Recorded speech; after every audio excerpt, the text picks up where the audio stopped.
What if I told you there are two giant questions about God, but most people only ever try to answer one of them? We spend so much time arguing about what we believe, that we forget to ask an equally important question. What can we actually know? The answer to that second question is the key to understanding one of the most misused and misunderstood words in the English language: agnostic. Today, we're going on a journey to demystify this powerful idea. This isn't a debate about who is right or wrong. It's a quest for clarity. We're going to give you a simple framework that will forever change how you think about belief, knowledge, and life's biggest questions. First, let's clear up the biggest misconception. Most people think of belief as a single line. On one end, you have theist, someone who believes in a god or gods. On the other end, you have atheist, someone who does not believe in a god or gods. And many people think agnostic is just a confused person standing awkwardly in the middle. But that's not what it means at all. An agnostic isn't standing in the middle of that line.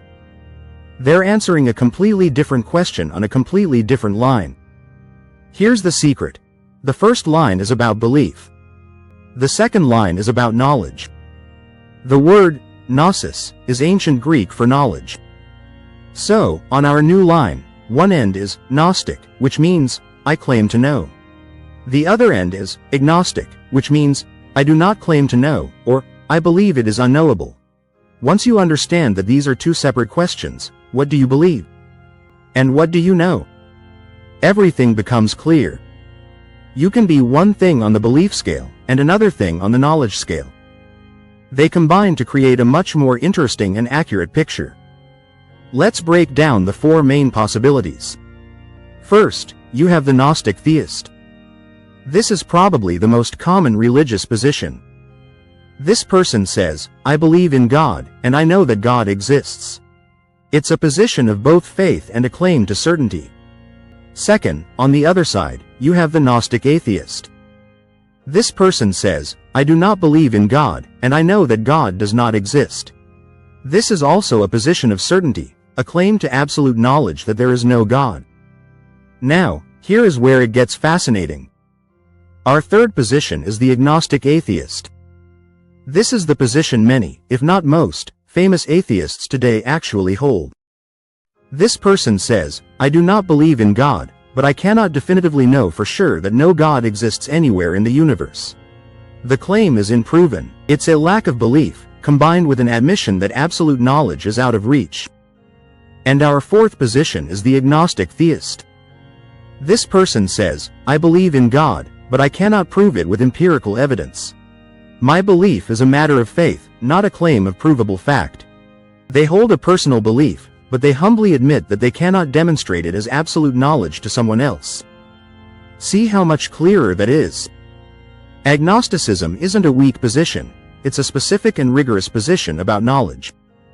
The term was actually coined in the 19th century by a brilliant biologist named T.H. Huxley, who was known as Darwin's bulldog, for his fierce defense of the theory of evolution. Huxley was in meetings with philosophers and theologians who were all speaking with absolute certainty about the nature of the universe. He felt he needed a word to describe his own scientific principle, which was this: it is wrong to say you know something is true if you do not have the evidence to support that claim. He called this principle agnosticism. For him, it wasn't about being lazy or undecided. It was a commitment to intellectual honesty. So let's bring it all home. What does it mean to be an agnostic? It's not a cop-out. It's not a halfway house between believing and not believing.